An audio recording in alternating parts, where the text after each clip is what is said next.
உனோக்கி கிட்ட சொல்லிடுங்க, இந்த அலைட் ஷினோபி போர்சஸ் என்னைக்கு பிரிய கூடாது.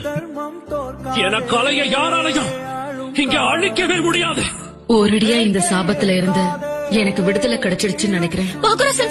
இங்க பாரு மாக்கி, உனக்கு ஒரு நல்ல எதிர்காலம் இருக்கு. பப்பெட் மாஸ்டர் டெக்னிக்ஸ் உன்னை நம்பிதான் விட்டுட்டு போறேன். கண்டிப்பா நான் அதை பாத்துப்பேன். ஜியோ பாட்டி, நான் எதிர்பார்த்த மாதிரியே ரீஅனிமேஷன் ஜிட்ஸில் இருந்து நான் விடுவிக்கப்பட்டதுக்கு பிறகு இந்த ஜிட்ஸு மூலமா என் ஆன்மாவை கட்டுப்படுத்த முடியுது. சீக்கிரம் போய் அவங்கள பாருங்க.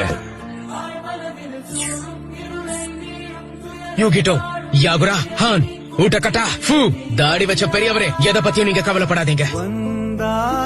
எதுக்கு பரணி, என்ன வெறுத்தாலும் சரி, எப்பவுமே ஒரு அண்ணனா உனக்கு என் கடமைகளை நான் செஞ்சுக்கிட்டே தான் இருப்பேன்.